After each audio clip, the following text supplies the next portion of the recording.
అందరికీ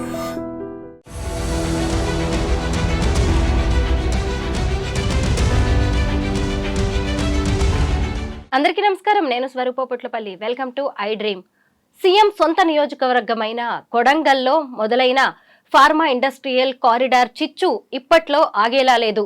ఈ ఘటన మీద నివేదిక సమర్పించాలి అని చెప్పి ఇప్పటికే జాతీయ మానవ హక్కుల కమిషన్ ఆదేశించింది. ఇంకొక వైపు చూస్తే చెర్లపల్లి జైల్లో ఉన్న మాజీ ఎమ్మెల్యే పట్నం నరేందర్ రెడ్డిని కేటీఆర్ వెళ్లి కలిశారు. ఆయన అనేక విమర్శలు చేయడం కూడా జరిగింది. ప్రస్తుతం నాతో పాటు Congress leader, campaign committee joint convener Ramya Rao గారు ఉన్నారు. ఆవిడతో మాట్లాడదాం. మేడం నమస్తే. నమస్తే అండి.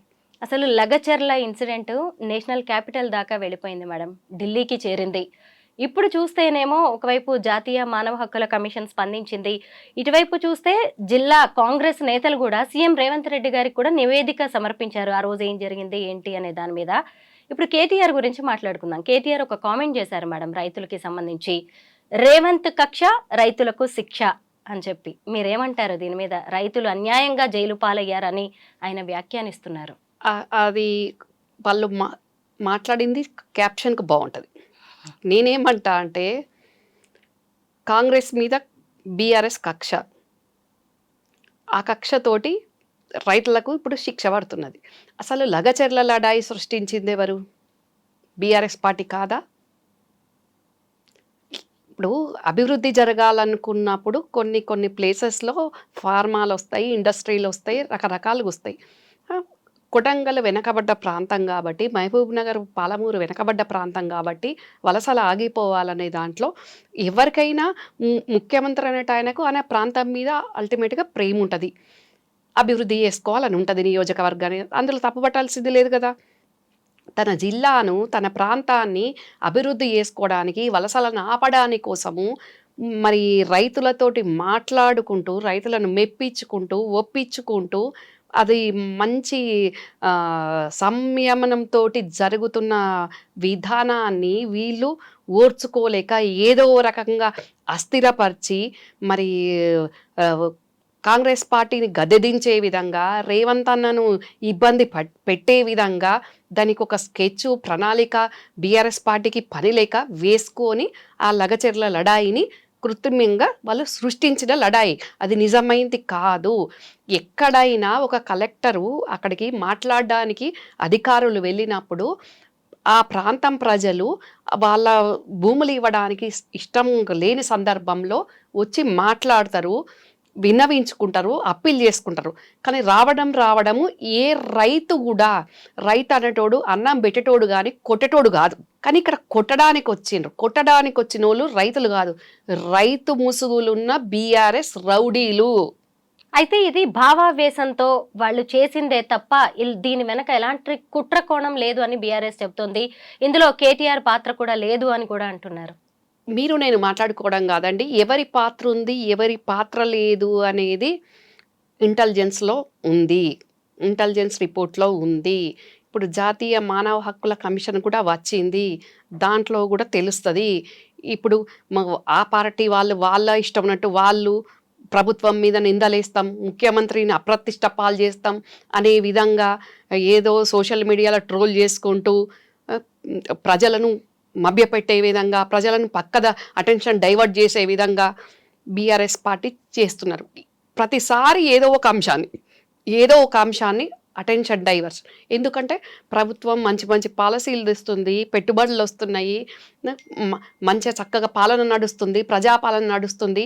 అది చూసి ఒక 4 సంవత్సరాలు మళ్ళా ఎన్నికలు వచ్చేంత వరకు ఆగలేక, ఓపిక లేక ఆగమాగం అవుకుంటూ ఇప్పుడు ఏది చేసి ప్రభుత్వాన్ని అస్థిరపరచాలే, ప్రభుత్వాన్ని దించాలే, వాళ్ళ అవినీతి బయటికి రాకుండా, వాళ్ళు 10 సంవత్సరాల చేయడానికి అవకాశం ప్రజలు ఇచ్చినా చేయలేక, చేత కాక ఈరోజు చేస్తున్న ప్రభుత్వాన్ని చూసి ఓర్వలేక బీఆర్ఎస్ పార్టీ చేస్తున్న కుట్రలు. 9-10 నెలలుగా ఇలాంటి ఫార్మా కంపెనీ ఏది మాకు అక్కర్లేదు అని చెప్పి అక్కడి ప్రజలు ధర్నాలు చేస్తున్నారు శాంతియుతంగా. అయినా కానీ ప్రభుత్వం పట్టించుకోలేదు అని చెప్తున్నారు. ఇంకొక వైపు మీరిస్తున్న నష్టపరిహారం అనేది కూడా వాళ్ళకి పెద్దగా ఉపయోగపడేలాగా లేదు అనే వాదన కూడా వినిపిస్తుంది. ముఖ్యంగా ఏంటంటే 15 లక్షల రూపాయలు, ఇంటికో ఉద్యోగం, ఒక ఇందిరమ్మ ఇల్లు.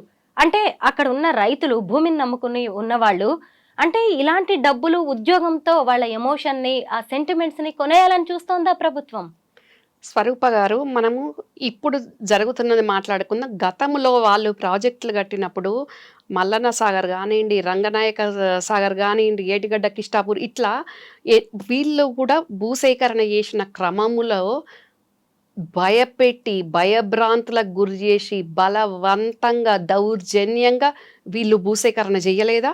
అప్పుడు నేను పార్టీ అఫీషియల్ స్పోక్స్ పర్సన్‌గా మా నాయకులతోటి మా పార్టీ ఇచ్చిన పిలుపు మేరకు మేము విపరీతమైన వర్షం, బురదల్లో గూడా టైర్లు ఊరకపోయే పరిస్థితిలో గూడా మేము ప్రజల దగ్గరికి వాళ్ళ దగ్గరికి వెళ్ళినాం. అక్కడ టీఆర్ఎస్ పార్టీ చేసే దౌర్జన్యాలను ప్రజలు భయభ్రాంతులైతుంటే మేము వాళ్ళ దగ్గరికి వెళ్ళినాం. అప్పుడు వీళ్ళు చేసిన న్యాయం ఏందండి? వీళ్ళు అప్పుడు కేవలం 6,00,000 ఇచ్చిండ్రు. ఈరోజు 15,00,000గా స్వరూప గారు లగచర్ల భూములకు సంబంధించి 18,00,000 ఇస్తామంటున్నారు. ఇందిరమ్మ ఇల్లు ఇస్తామంటున్నారు.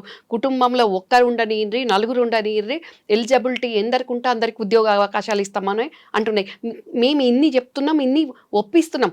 ఈ డెఫినెట్‌గా ఏ ఇంట్లో అయినా గూడా, ఏ కుటుంబంలో అయినా గూడా మనము ఇది నా ఇల్లు, నా భూమి అనుకున్నది ప్రభుత్వము ప్రజల కోసము ప్రభుత్వం తీసుకుంటుంది. ఒక రకంగా వినియోగించుకోవడానికి ఇండస్ట్రీ, ఫార్మాకో వినియోగించుకుంటుంది అన్నప్పుడు ఇవ్వడానికి ఎవరికైనా బాధనేమి అనిపిస్తది. కానీ అయినా కూడా వాళ్ళను మెప్పించి శాంతియుతంగా మేము మాట్లాడుకుంటూ పనిచేస్తా ఉంటే, ఆ శాంతియుత వాతావరణాన్ని చెడగొట్టడానికే బీఆర్ఎస్ పార్టీ ఈ లగచర్ల లడాయి సృష్టించింది. కేటీఆర్ చర్లపల్లి జైల్లో ఉన్న పట్నం నరేందర్ రెడ్డి దగ్గరికి వెళ్లారు. మిగతా రైతుల్ని కూడా ఆయన పరామర్శించడం అనేది జరిగింది. అయితే ఇదంతా కావాలనే చేస్తున్నారు రేవంత్ రెడ్డి ఆయన పదే పదే అంటున్నారు. దీన్ని మీరు ఎలా తిప్పికొడతారు? ఎవరు కావాలని చేస్తున్నారండి? ఇక్కడ అసలు వీళ్ళకు ఓపిక ఉండదు. మరి ఒకవేళ ఇదే రైతులకు భూమి ఇవ్వడానికి ఇష్టం లేనప్పుడు ఉన్న చోట నుంచి మా భూమికి తగిన పరిహారం ఇప్పించండి అని అడిగే రైట్ ఎవరికైనా ఉంటుంది ప్రజాస్వామ్యంలో, ఆ హక్కు. వాళ్ళు కొందరికి భూమే ఇష్టం ఉంటుంది. కొందరికేమో నా భూమికి తగిన డబ్బులు వస్తున్నాయి కదా, పోనీ ఇంకో దగ్గర భూమి కొనుక్కుంటా అంటారు. కొందరికి అదే ప్రాంతం అనే పుట్టి పెరిగిన ప్రాంతం కాబట్టి ఆ ఊరు ఇష్టం ఉంటుంది కాబట్టి కొందరికి ఆ సెంటిమెంట్స్ ఉంటాయి. కొంత ఏజ్డ్ వాళ్ళకు రకరకాలుగా ఉంటుంది. ఒక్కొక్క పర్సన్కి ఒక్కొక్క రక స్వభావం ఉంటుంది కాబట్టి మరి నిజంగా వాళ్ళు కేసీఆర్ ఫామ్ హౌస్కో బీఆర్ఎస్ పార్టీ ఆఫీస్ ముందుకో వచ్చి ధర్నాలు చేయలేదు కదా. వాళ్ళు ఉన్న ఊర్లోనే ఉన్న దగ్గరనే ప్రభుత్వానికి తెలియజేసేటట్టు అందరు రోజు ముఖ్యమంత్రి గారిని వచ్చి కలిసే అవకాశం ఉండదు కాబట్టి ఉన్న దగ్గర నుంచి వాళ్ళకి ఆ చేసే రైట్ ఉంది కాబట్టి చేసిండ్రు. బీఆర్ఎస్ పార్టీలాగా ధర్నా చౌకే ఉండొద్దు, ధర్నాలే చెయ్యొద్దు అని మా ప్రభుత్వం అనట్లేదు కదా. అవును, వాళ్ళు ఏం చెప్పుకుంటారో చెప్పుకొని చెయ్యనండి. ధర్నా చేస్తే ఆ ధర్నా ద్వారా ముఖ్యమంత్రి నన్ను కలవలేకపోయినా ఆ ధర్నా ద్వారా నాకు మెసేజ్ అన్న వస్తుంది కదా అని అనుకుంటున్నారు. మెసేజ్ తెప్పించుకుంటున్నారు, ఎప్పటికప్పుడు స్పందిస్తున్నారు, మాట్లాడుతున్నారు, వాళ్ళని కన్విన్స్ చేస్తున్నారు. కానీ ఇక్కడ ఈ బీఆర్ఎస్ శక్తులు వీళ్ళు తీవ్రవాదుల లెక్క అందులోకి ఎంటర్ అయిపోయి కేవలం కాంగ్రెస్ పార్టీ మీద, రేవంత్ అన్న మీద ఉన్న కోపంతో ఇదంతా చేస్తున్నారు తప్ప ఇక్కడ డెఫినెట్గా అండి, ఇప్పుడు ఏదన్నా మనకి ఇష్టమైన వస్తువు బ్రేకప్ అయిపోతేనే బాధపడతాం. అట్లాంటిది భూమి పోతుంది అన్నప్పుడు డెఫినెట్గా బాధ ఉంటుంది. కానీ వాళ్ళకు అన్యాయం జరగకుండా, వాళ్ళకు ఇబ్బంది జరగకుండా ప్రభుత్వం చర్యలు తీసుకుంటుంది. మంత్రులు మాట్లాడుతున్నారు, ముఖ్యమంత్రులు మాట్లాడుతున్నారు, అధికారులు మాట్లాడుతున్నారు. అధికారుల మీద దాడికి పూనుకోవడం అనేది, దాడి చేయించడము పరోక్షకంగా ఉండడం అనేది ఎంత హేయమైన, నీచమైన దుశ్చర్య చెప్పండి. సీఎం రేవంత్ రెడ్డి తన కుటుంబ సభ్యులకి, బంధువర్గానికి లబ్ధి చేకూర్చేందుకే ఆ ప్రాంతంలో ఫార్మా కారిడార్ పెట్టబోతున్నారు. ముఖ్యంగా ఆయన అల్లుడి కంపెనీ ఉంది ఆయనకి, అలాగే వియ్యంకుడికి కూడా లక్షల్లో షేర్స్ ఉన్నాయి అక్కడ అని చెప్పి ఈ కేటీఆర్ ఆదేశాలతోటి మన్నే క్రిషాంక్ కూడా ఈడీకి కంప్లైంట్ చేశారు. మీరేమంటారు? ఇప్పుడు రేవంత్ అన్న ముఖ్యమంత్రి అయినాక అల్లుడు రాలేదు. అల్లుడు రేవంత్ అన్న ముఖ్యమంత్రి కాకముందే అల్లుడు ఉన్నాడు. అల్లుడికి అప్పటికే కంపెనీస్ ఉన్నాయి. అప్పటికే అల్లుడు బిజినెస్లలో ఉన్నాడు. కొత్తగా రేవంత్ అన్న అల్లుడు మామ ముఖ్యమంత్రి అయినాక బిజినెస్ మొదలుపెట్టింది లేదు. ఇంకా ఇప్పుడు మా కుటుంబంలాగే వాళ్ళ కుటుంబం కూడా పెద్దది. రేవంత్ అన్న ముఖ్యమంత్రి కావడానికి కుటుంబ సభ్యులు ఎట్ట సహాయం చేసిండ్రో మరి ఆ కొడంగల్ ప్రాంతానికి సంబంధించి ఆ అభివృద్ధి చూసుకోవాలి కాబట్టి వాళ్ళ కుటుంబ సభ్యులు చూసుకుంటుంటే దానికి వీళ్ళకి ఎందుకంత ఉలికిపాటి, వాళ్ళు ఏమైనా పదవులు తీసుకున్నారా ఇక్కడ తీసుకున్నట్టు? ఇంకెక్కడా భూములు దొరకలేదా, ఇక్కడే కావాలా, ఇక్కడ రైతుల నుంచి గిరిజనుల నుంచి అంత వ్యతిరేకత వస్తున్నా గానీ ప్రభుత్వం ఎందుకు ఇంత పట్టుబడుతోంది అని కూడా కొత్త కొత్త విమర్శలు అయితే వస్తున్నాయి. కాదు స్వరూప గారు, ఎక్కడ ఫార్మా కంపెనీ రావాలన్నా ఎక్కడో, అది మహబూబ్ నగరే కానివ్వండి, నల్గొండే కానివ్వండి, కరీంనగర్, ఎక్కడ అయినా కూడా భూసేకరణ జరగాల్సిందే కదా. కొత్తగానైతే భూమి సృష్టించలేం కదా, ఉన్న భూమినే కదా భూసేకరణ చేయాల్సింది. మరి మీరు ఈరోజు మహబూబ్ నగర్ ఇక్కడ లగచర్ల చేస్తే ఇట్లా మాట్లాడుతుండ్రు, మరి వేరే జిల్లాలలో చేస్తే కూడా మా ప్రభుత్వం చేసిన అప్పుడు కూడా అట్లే మాట్లాడతారు కదా. మాట్లాడరని ఏమన్నా వీళ్ళేమన్నా గ్యారంటీ ఉందా అండి? ఇప్పుడు ఏ ప్రభుత్వం ఏ పని తీసుకున్నా విమర్శిస్తూనే ఉన్నారు, ఏ పని తీసుకున్నా అరాచకాలు సృష్టిస్తూనే ఉన్నారు. మరి ప్రభుత్వం తీసుకునే పనిని మీరు కంప్లీట్ చెయ్యనప్పుడు, మీకు ఆధారాలు ఉన్నప్పుడు మీరు ప్రజల ముందుకు వెళ్ళండి. కానీ ఈ సమస్యలు ఎందుకు సృష్టిస్తున్నారు? లగచర్లతో పాటు మిగతా గ్రామాలకి ఇప్పటికి కూడా ఎవరిని వెళ్ళనివ్వట్లేదు. ఎవరైనా బంధువులు వచ్చినా గానీ ఐడి ప్రూఫ్స్ లాంటివి చూసిన తర్వాతే అలో చేస్తున్నారు. ముఖ్యంగా ఈ మధ్య కాలంలో మహిళా ట్రాన్స్జెండర్ జేఏసీ కూడా అక్కడికి వెళ్లి నిజ నిర్ధారణ కోసం ప్రయత్నిస్తే పోలీసులు అడ్డుకున్నారు, వారి వాహనాలను వెంబడించారు. ఇక్కడ ఏదో జరుగుతుంది, అందుకే ప్రభుత్వం బయటకు రానియట్లేదు, ఎవరిని లోపలికి కూడా ఆ గ్రామాల్లోకి వెళ్ళనివ్వట్లేదు అని కొన్ని పౌర హక్కుల సంఘాలు కూడా విమర్శిస్తున్నాయి. ఒకప్పుడు మేము రేవంత్ రెడ్డిని సమర్థించిన వాళ్ళమే, ఇప్పుడు ఈయన ఎందుకు నియంతృత్వాన్ని అనుసరిస్తున్నారు, ఈయన కూడా ఎందుకు ఇలా చేస్తున్నారని వాళ్లే ప్రశ్నిస్తున్నారు. అక్కడ నియంతృత్వం ఏముందండి? ఇప్పుడు కొన్ని అరాచక శక్తులు, కొన్ని ఒక పార్టీ ప్రోద్భవిస్తే కొన్ని అరాచక శక్తులు అక్కడ అలజడులు సృష్టిస్తుంది కాబట్టి, మరి ఆల్రెడీ అలజడి జరిగింది కాబట్టి దాన్ని దృష్టిలో ఉంచుకొని ఇంకా ముందు ప్రజలకు ఇబ్బంది కావద్దు అనే విధంగా అక్కడ తగిన చర్యలు తీసుకుంటున్నారు. అక్కడ పోలీస్ ప్రొటెక్షన్ కానివ్వండి, ఏది కానివ్వండి, ఏదైనా కూడా. ఇప్పుడు మీ ఆఫీస్ ఏముందండి, మీరు నన్ను ఇంటర్వ్యూకి రమ్మంటే నేను వచ్చాను, సడన్గా ఎవరు పడితే వాళ్ళనైతే మీ ఆఫీస్లోకి అలౌ చేయలేరు కదా సడన్గా. అట్లాగే దేనికైనా ఒక పద్ధతి ఉంటుంది కదండి. అట్లాగే అక్కడ కూడా మన జరిగిన దాన్ని అలజడిని దృష్టిలో పెట్టుకొని ఐడి ప్రూఫ్ చూస్తున్నారు. అక్కడ బంధువర్గం అయితే ఏంది, ఎవరైతే ఏంది, ఏదైతే ఏంది. ఇప్పుడు నేను వెళ్ళినా కూడా నన్ను కూడా అడుగుతారు. అది అంతే ఉంటుంది కదండి సిస్టమ్. దాన్ని తప్పు పట్టేది ఏముంది, అలా నియంతృత్వం ఏముంది, ఏదేముంది. మరి వీళ్ళు పాత సెక్రటరేట్ను పడగొట్టి కొత్తది కట్టే సందర్భంలో అసలు కనీసం మీలాంటి జర్నలిస్టులన్న దరిదాపులకు రానిచ్చిండ్రండి? మా రాజకీయ నాయకులను వదిలిపెట్టండి, మీలాంటి జర్నలిస్టులన్న కనీసం చూడ్డానికి అవకాశం ఉండేనా? అది ప్లాన్ ఏంది, కన్స్ట్రక్షన్ ఏంది, అసలు ఎందుకు కొడుతున్నారు, ఏం జరుగుతుంది అనేది అసలు రానిచ్చిండ్రా? ఇప్పుడు మరి వాళ్ళే మళ్ళీ ఇప్పుడు ఇట్లా మాట్లాడితే ఇది ప్రజలకు కనపడదా? ఇవన్నీ డైవర్షన్ పాలిటిక్స్. సీఎంగా 11 నెలల్లోనే రేవంత్ రెడ్డి ఫెయిల్ అయిపోయారు, సంక్షేమ పథకాలని అమలు చేయలేకపోతున్నారు, ముఖ్యంగా 6 గ్యారంటీస్కి న్యాయం చేయలేకపోతున్నారు, అందుకే ఇలాంటి అలజడులు ఆయన సృష్టిస్తున్నారు అని కూడా అంటున్నారు. ఈ విమర్శలకి మీరేం సమాధానం చెప్తారు? ఎవరు అలజడులు సృష్టిస్తున్నారు? మా ప్రభుత్వం, కాంగ్రెస్ ప్రభుత్వం. ప్రభుత్వాన్ని ఎవరి ప్రభుత్వాన్ని మన చేయమైన నరుక్కుంటామా అండి? ఎవరి ప్రభుత్వాన్ని వాళ్ళు అలజడులు సృష్టించుకుంటారా? వీళ్ళు చేసిపోయిన అప్పులను ఆ వడ్డీలు కట్టడానికి వచ్చిన ఆదాయంలో 6,500 కోట్లు వడ్డీలకే సరిపోతుంది. మిగతాది సంక్షేమ పథకాల కోసము, ఈ ఎంప్లాయీస్ శాలరీస్ కోసము, వాటి కోసము రూపాయి పొదుపుగా తూసుకుంటా ప్రభుత్వం ఖర్చు చేయాల్సి వస్తుంది. మిగులు రాష్ట్రాన్ని లక్షల కోట్ల అప్పుల రాష్ట్రం చేసిపోయి ప్రజలకేమో అది కనిపిస్తలేదు. ఎంతసేపు మళ్ళీ ఇప్పుడు ప్రజలకు వీళ్ళ అవినీతి బయటకు వచ్చే సందర్భంలో మళ్ళీ ఇది అది అనుకుంటూ వాళ్ళ అలజడులు సృష్టించుకుంటూ స్థిరపరచుకుంటూ మళ్ళీ మాకు మేము అని అంటే ఇంకా ఏం మాట్లాడతామండి?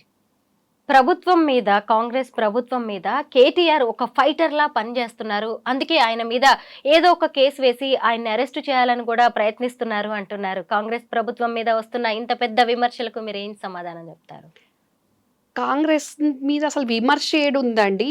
వీళ్ళు ఏదో ఒక రకంగా ఇంకా 4 ఏళ్ల వరకు ఎన్నికలు లేవు, వాళ్ళకు సైలెంట్గా ఉండి వాళ్ళ పార్టీని ఏంటి స్ట్రెంథన్ చేసుకొని వాళ్ళ పార్టీలో ఉన్న నాయకులను కాపాడుకోలేక అవస్థలు పడుకుంటూ ఎప్పుడు ఎవరు గెట్ దాటుతారో ఎప్పుడు ఎవరు బయటకు వస్తారో తెలియని పరిస్థితి వాళ్ళకు ఉంది. చిన్న నాయకుడి నుంచి పెద్ద నాయకుడి వరకు. మరి అట్లా పోకుండా ఉండడానికి వాళ్ళను కాపాడుకోలేక సతమతం అవ్వుకుంటూ ఈరోజు ఏదో ఒక దాని మీద మాట్లాడుకుంటూ, మరి నేను అడుగుతాను, జైలు నుంచి వచ్చిన కవితే ఎందుకు మాట్లాడలే, బయట ఉన్న కేటీఆరే ఎందుకు మాట్లాడాలి, ఇంకా నాయకులు లేరా వాళ్ళ దగ్గర మాట్లాడడానికి? సబితా ఇంద్రారెడ్డి గారి కంటే పెద్ద నాయకులా వీళ్ళు? మరి ఆవిడెందుకు మాట్లాడతారు? ఏదో ఉత్సవ విగ్రహాల లెక్క అక్కడ ఒక మాజీ మంత్రి, ఒక మహిళ అట్లా కనబడాలి కాబట్టి అట్లా, అది కూడా ఇప్పుడు మరి గతంలో కనపడ్డరా?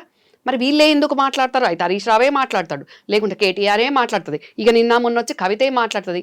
వేరే వాళ్ళు ఎందుకు మాట్లాడట్లేదు? మాజీ మంత్రులు వేరే వాళ్ళు ఉన్నారు కదా. అంటే ప్రతిపక్షంలో ఉన్నా కానీ కుటుంబ పాలనే నడుస్తుంది అంటారా? వాళ్ళ కుటుంబ హవానే నడుస్తుంది అని మీ అభిప్రాయమా? నేనేమంటున్నా అంటే, మేమైతేనే మాట్లాడగలుగుతాము, లేకుంటే ఎవరు వీళ్ళకి మాట్లాడరాదనా? వీళ్ళు గతంలో తెలుగుదేశంలో మంత్రులు చేసిన వాళ్ళు ఉన్నారు, కాంగ్రెస్లో మంత్రులు చేసిన వాళ్ళు ఉన్నారు, ఫ్రెష్గా వీళ్ళు మంత్రులు చేసిన వాళ్ళు ఉన్నారు. వాళ్ళందరికీ మాట్లాడరాదా? వాళ్ళందరూ ఉత్సవ విగ్రహాలా ఏమన్నా? ఎందుకు ప్రతిసారి మీరే ఎందుకు లీడ్ తీసుకుంటారు? వాళ్ళని మాట్లాడనీయండి. మీరు పార్టీలో ఉన్నారు కదా, మీరు దగ్గర నుంచి చూసారు, ఎలా ఉంటుంది వాళ్ళ స్ట్రాటజీ? కనిపిస్తుంది కదండి. నేను చూసిన దానికి, ఇప్పుడు మీరు చూస్తున్న దానికి, ప్రజలు చూస్తున్న దానికి మీకే తెలుస్తుంది. ఇప్పుడు నేను చెప్తే ఏదో నేను ఆ పార్టీలో లేను కాబట్టి, నేను దూరం ఉన్నా కాబట్టి నేను మాట్లాడుతున్న మాటగా కనిపిస్తుండొచ్చు వినే వాళ్ళకు, చూసే వాళ్ళకు. కానీ గత 10 సంవత్సరాలలో ఒక రాజకీయ నాయకులుగా ఆ పార్టీకి సంబంధించిన వాళ్ళ తీరు విధానము, ఇప్పుడు వాళ్ళ విధానము చూస్తే తెలుస్తుంది. మరి ప్రభుత్వంలో ఉన్నప్పుడు మీరే మాట్లాడతారు, ప్రభుత్వం దిగిపోయినా అపోజిషన్లో ఉన్నా మీరేం మాట్లాడతారు? మరి పక్కకున్న వాళ్ళని ఎందుకు మాట్లాడనియట్లేదు? పక్కకున్న లీడర్లను మాట్లాడనియండి, ఎందుకు మాట్లాడనివ్వరు? మీ బాబాయ్ కేసీఆర్ గారు ఇంత జరుగుతున్నా ఇంకా మౌన ముద్రలోనే ఉన్నారు, ఫామ్ హౌస్కే పరిమితం అయ్యారు. అంటే ఆయన అధికారంలో ఉన్నా ఫామ్ హౌస్లోనే ఉంటారు, ప్రతిపక్షంలో ఉన్నా కూడా ఫామ్ హౌస్లోనే ఉంటారా? ప్రత్యేకంగా ఏదైనా స్ట్రాటజీ ఉందా? పక్కా స్కెచ్ ఏమన్నా వేస్తున్నారా కేసీఆర్ గారు అక్కడ ఫామ్ హౌస్లో ఉండి? ఆయన ఫామ్ హౌస్లు ఉండనియండి, ఆఫీసులు ఉండనియండి, చాపర్లు ఉండనియండి, ఎక్కడ ఉన్నా ఉండనియండి, సెకను ఆయన మైండ్ రాజకీయం చుట్టే పరిభ్రమిస్తుంటుంది. అదే పనిలో ఉంటారు ఆయన. ఆయన పడుకున్న ఒక 3-4 గంటలే ఆయన మైండ్కు విశ్రాంతి ఉంటుంది తప్ప, ఆయన మళ్ళీ లేచిండు అంటే పడుకునేంత వరకు అదే పనికి ఉంటూనే ఉంటుంది. ఎప్పుడు నా కుర్చీ నేను అనేదే ఉంటుంది.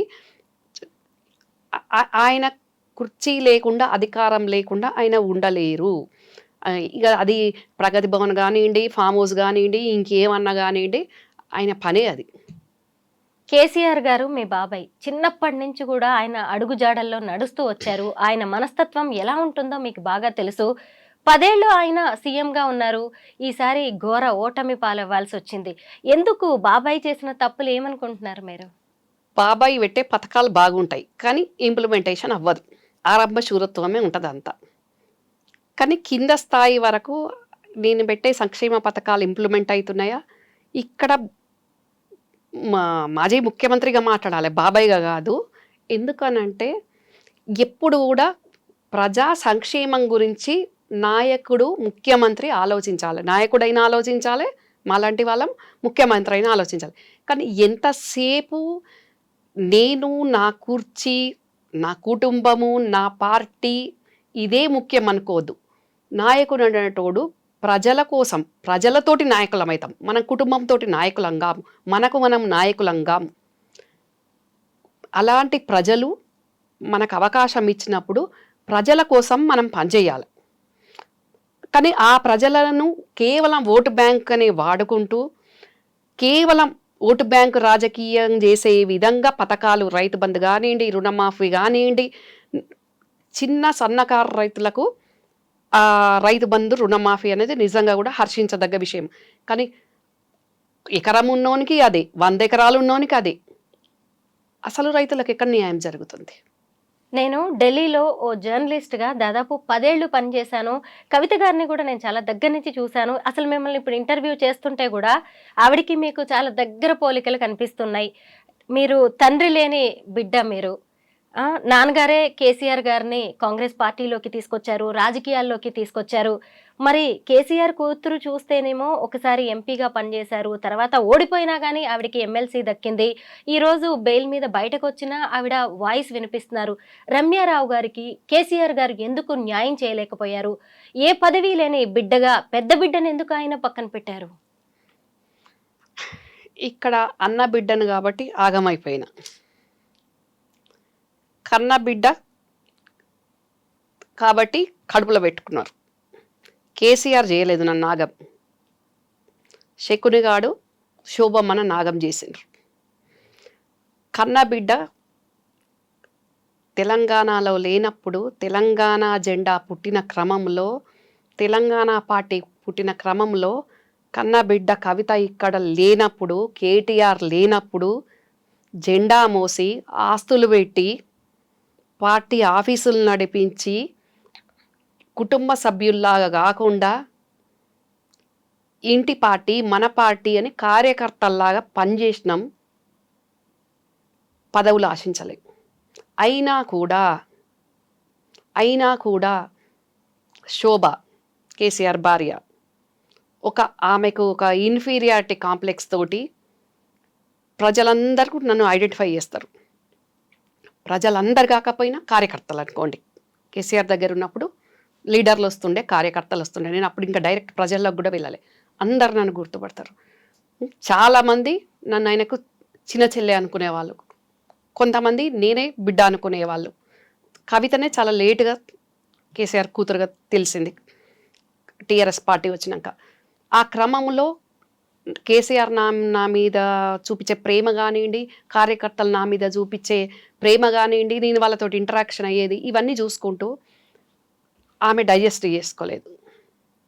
డైజెస్ట్ చేసుకోక పార్టీని మేము ఎక్కడ క్యాప్చర్ చేస్తామో అన్న దాంట్లో ఆగమాగాల మీద ఇష్టం లేకపోయినా కేటీఆర్ కవిత అమెరికాలో ఉన్న వాళ్ళని ఇక్కడికి పిలిపించేసి మరి ఒక కేసీఆర్గా, ఒక ఉద్యమ నాయకునిగా, ఒక ఉద్యమ అధినేతగా బిడ్డ కొడుకు పార్టీలు అయిన వాళ్ళు కాకుంటే జరగందేముండే.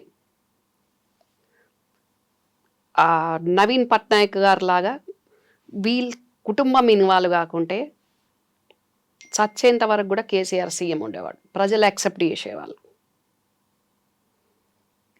గతంలో ఏ ముఖ్యమంత్రులైనా ఎవరైనా అధికారంలో ఉన్నప్పుడు కొంచెం చేసుకుంటారు ఎవరైనా కూడా.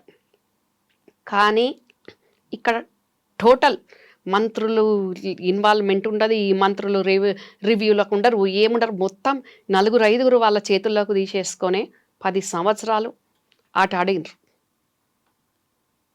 కానీ నిజమైన కార్యకర్త 2001 నుంచి ఇప్పుడు స్టిల్ ఇప్పటి వరకు 2024 వరకు ఉన్న కార్యకర్తలకు, బీఆర్ఎస్ జెండా మోసిన వాళ్లకు ఎంతమందికి న్యాయం జరిగింది?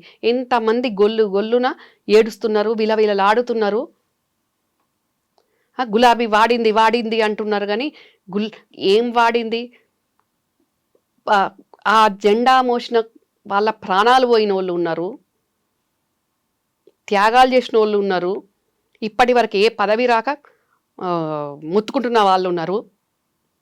మాలాగా అన్యాయం అయిపోయి మమ్మల్ని ఇబ్బంది పెట్టి ఆత్మగౌరవం ఉంది కాబట్టి బయటికి వచ్చేసి ఇప్పుడు నేను కానివ్వండి, రేవంత్ అన్న కానివ్వండి, ఉత్తమన్న కానివ్వండి, అట్లాంటి వాళ్ళం మేము. మాకు తండ్రులు తాతలతోటి మేము కాంగ్రెస్లకు బ్యానర్ తోటి రాలేదు. మేము సెల్ఫ్ స్టాండ్ మీద అపోజిషన్ పార్టీల ఒక లీడర్లమైన కార్యకర్తల లెక్క పని చేసుకుంటూ ఎదిగినాం. మాకు ఇప్పుడు చిన్న పదవి వచ్చినా పెద్ద పదవి వచ్చినా అది మా సొంతం, మా రెక్కల కష్టం. కానీ ఇక్కడ బీఆర్ఎస్ పార్టీలు అట్లా కాదు కదా. తండ్రిని అడ్డం పెట్టుకొని పదవులు తెచ్చుకున్న వీళ్ళు నాయకులా అండి? బీఆర్ఎస్ఏ కాదు, మరోవైపు బీజేపీ కూడా కాంగ్రెస్ ప్రభుత్వం మీద దుమ్మెత్తి పోస్తోంది. ముఖ్యంగా ప్రజలే రేవంత్ రెడ్డిని ఎవరైతే ఎన్నుకున్నారో వాళ్లే తిరగబడుతున్నారు అని చెప్పి. ఇంకొకటి, రాష్ట్రంలో ఆర్కే పాలన నడుస్తుంది. ఆర్కే అంటే రేవంత్ అండ్ కేసీఆర్ పాలన నడుస్తోందని ఏకంగా కేంద్ర మంత్రి బండి సంజయ్ విమర్శలు చేస్తున్నారు. మీరేమంటారు దీని మీద? అంటే ఈ రెండు పార్టీలు కలిసి నడుస్తున్నాయి రాష్ట్రంలో అని. ఏం మాట్లాడుతున్నారండి వాళ్ళు? అసలు కేటీఆర్ ఫామ్ హౌస్ ఇది అక్రమ కట్టడము అని చూడడానికి రేవంత్ అన్న కాంగ్రెస్ పార్టీ నాయకునిగా ఒక వర్కింగ్ ప్రెసిడెంట్గా అధ్యక్షుని లెక్క ఉన్నప్పుడు ఆయన దాని గురించి మాట్లాడినరు. వెళ్ళి చూసిన క్రమంలో, చూడడానికి వెళ్ళిన క్రమంలోనూ తనను జైల్లో పెట్టినరు. కానీ ఇక్కడ బీఆర్ఎస్ వాళ్ళు ఇంకా ఆర్కే పాలన నడుస్తుంది అంటే ఏమన్నా అర్థం ఉందా? అంటే దొంగ భుజాలు తడుముకున్నట్టు మరి మొన్న వచ్చిన బెయిల్లో లేకుంటే ఈ చీకటి ఒప్పందాలు, లోపాయికారు ఒప్పందాలు వాళ్ళకు వీళ్ళకు ఉండి వాళ్ళు మా మీద మాట్లాడడం ఏందండి? ఒకవైపు ఫార్మా కారిడార్ మంచి విషయం కావచ్చు, ఇంకొకటి చూస్తేనేమో హైడ్రా అక్రమ నిర్మాణాల కూల్చివేత. ఈ రెండు మీ ప్రభుత్వ పరంగా చూసినప్పుడు, అభివృద్ధి పరంగా చూసినప్పుడు ఖచ్చితంగా మంచి విషయాలే. కానీ ఇక్కడ సామాన్యులు ఏడుస్తున్నారు, పేదలు ఇళ్ళు కూలిపోయి ఇటువైపు భూములు పోగొట్టుకోవాల్సి వచ్చి రైతులు ఏడుస్తున్నారు. ఎందుకు ఇలా చిన్నవాళ్ల మనోభావాల్ని రేవంత్ రెడ్డి అర్థం చేసుకోలేకపోతున్నారా అభివృద్ధి మీదే ఫోకస్ చేసి? బీఆర్ఎస్ పార్టీ మాజీ మంత్రులు, మాజీ ఎంపీలు ప్రస్తుత హోదాలలాగా కుటుంబాన్ని అడ్డం పెట్టుకొని వచ్చిన నాయకుడు కాదు. రైతు కుటుంబం నుంచి రైతు లెక్కనే, సామాన్యుని లెక్కనే అంచెలంచెలుగా పైకి వచ్చిన నాయకుడు. ఆయన ఇమీడియట్గా ఎవరు మంత్రి చేసింది లేదు, ఇమీడియట్గా ముఖ్యమంత్రి చేసింది లేదు. ఆయన కూడా జెడ్పీటీసీ స్థాయి నుంచే పైకి వచ్చినవాడు. ఎందుకు చెప్తున్నా ఇది అని అంటే, ఆయనకు రైతుల సమస్యలు తెలుసు, రైతు కష్టం తెలుసు, సాధక బాధకాలు తెలుసు, అన్నీ తెలుస్తున్నాయి. అన్నీ ఒక్కొక్క దాంట్లో నెరవేర్చే విధంగానే పని చేసుకుంటూ ముందుకు పోతున్నాడు. ఆయన చేసే విధానాన్ని చూసి ఊర్వలేక, ఆయన కూర్చున్న కుర్చీని కూర్చొని చూడలేక వీళ్ళు ఏడ్చే ఏడుపులు తప్ప ఇంకేమి లేదు. Thank you madam. ప్రతిపక్షాల ఆరోపణలు, విమర్శలకు ధీటైన సమాధానాలు చెప్పారు. Thank you so much.